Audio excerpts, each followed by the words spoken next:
भाइयों और बहनों, 2014 में जब आपने मुझे दिल्ली भेजा तो कोई छोटे मोटे काम करने के लिए थोड़ा भेजा था। आपने मुझे चुनौतियों को चुनौती देने के लिए भेजा था, चुनौतियों को टालने के लिए नहीं, चुनौतियों से टकराने के लिए भेजा था। और इस मिट्टी में वो ताकत है। दुनिया ने महात्मा गांधी में वो ताकत देखी थी, देश ने सरदार वल्लभ भाई पटेल में वो सामर्थ्य देखा था।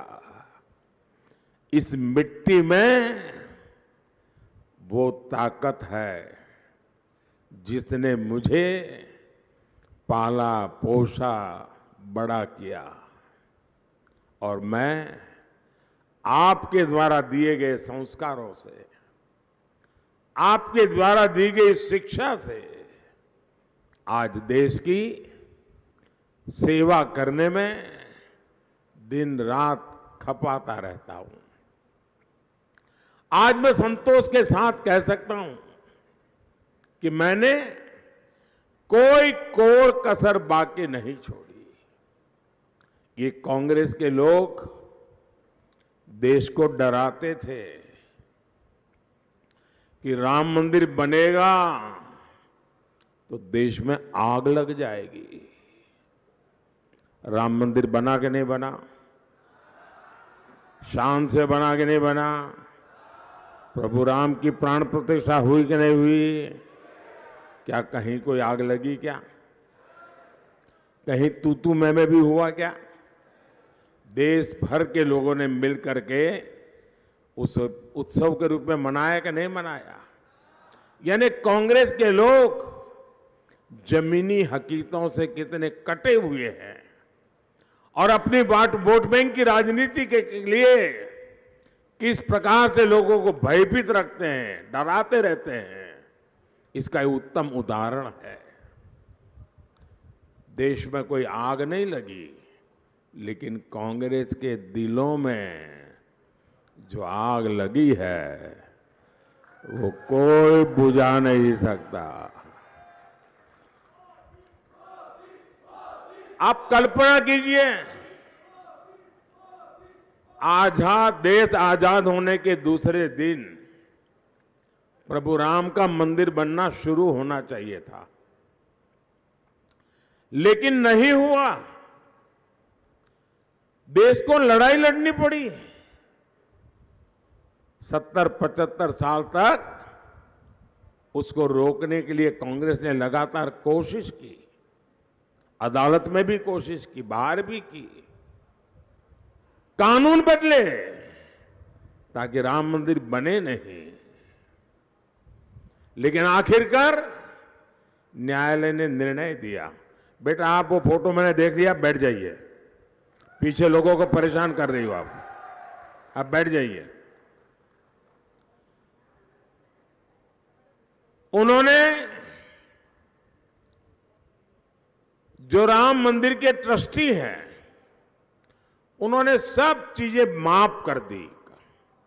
जिन जिन लोगों ने राम मंदिर का विरोध किया था, सब कुछ माफ कर दिया और माफ करके उनके घर जाके उनको निमंत्रण दिया कि आओ नए सिरे से अपन आगे बढ़ते हैं।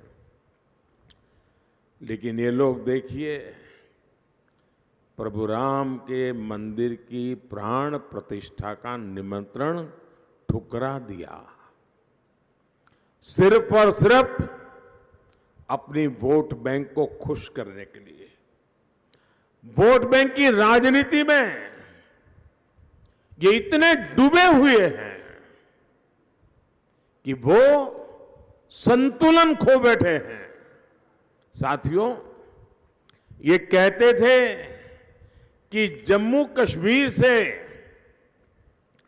आर्टिकल 370 हटेगा तो देश टूट जाएगा, देश में खून की नदियां बहेगी, न जाने क्या क्या कहते थे। यहां तक कहते थे जम्मू कश्मीर में कोई तिरंगा उठाने वाला नहीं मिलेगा। उनको पता नहीं है ये मोदी है, ये उसको डराने के खेल बंद कर दो भाई। आप बताइए आर्टिकल 370 हटा कि नहीं हटा? जरा थक दंग गए हो तो जरा जिंदा होकर के जवाब दो। क्या आर्टिकल 370 हटा कि नहीं हटा? आपको गर्व हुआ कि नहीं हुआ? क्या देश में कहीं खून की नदियां बही? और आज लाल चौक में शान से, आन बान शान के साथ देश का तिरंगा लहरा रहा है कि नहीं लहरा रहा है? साथियों, 10 साल पहले तक देश आतंकवाद की आग में जल रहा था और कांग्रेस, पता था पड़ोसी देश आतंकवादी एक्सपोर्ट कर रहा है और उनका यही बिजनेस है आतंकवाद एक्सपोर्ट करना। और जब आतंकवादी आते थे, बहुत बड़ी घटना करते थे, मुंबई में 26/11 कर दिया, हिंदुस्तान के अलग अलग कोने में बम धमाके होते रहते थे, लोग मर रहे थे।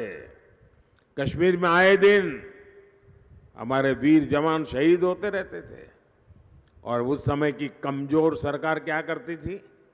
डोजियर भेजती थी, जानकारियां, उनकी फोटो, ये सब भेजते थे, ये आपके यहां से आए थे, उन्होंने किया।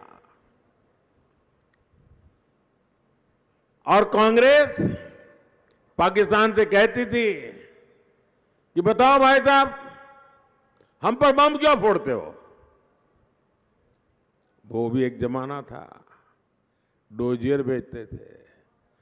आज का भारत आतंक के आकाओं को डोजियर नहीं, डोज देता है और घर में घुस करके मारता है।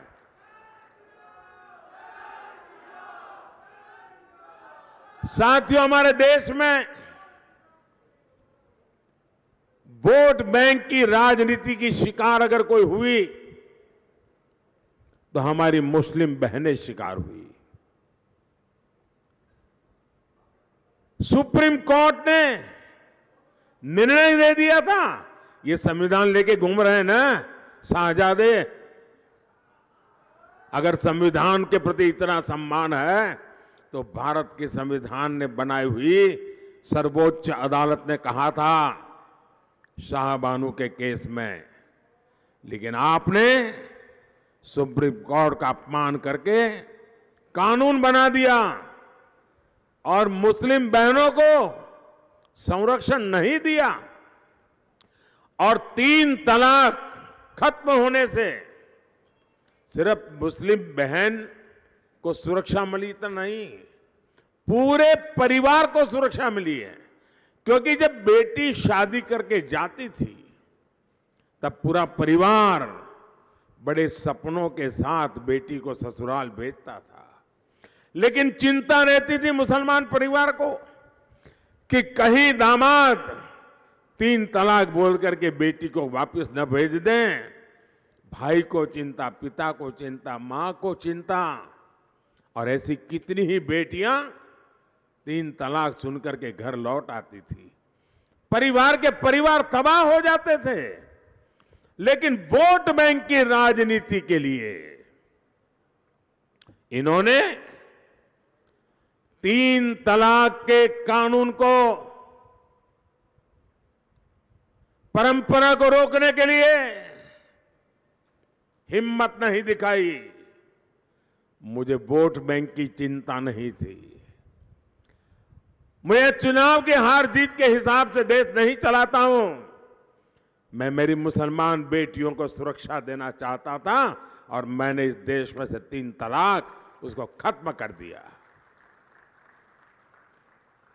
लाखों बहनों की जिंदगी बचाई है, लाखों परिवारों की जिंदगी बचाई है।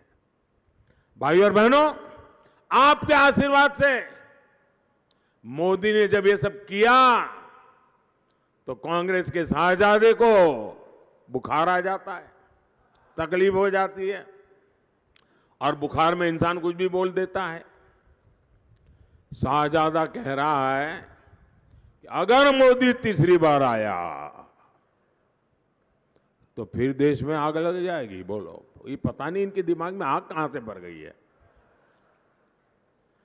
दरअसल कांग्रेस के सपने आग में राख हो चुके हैं।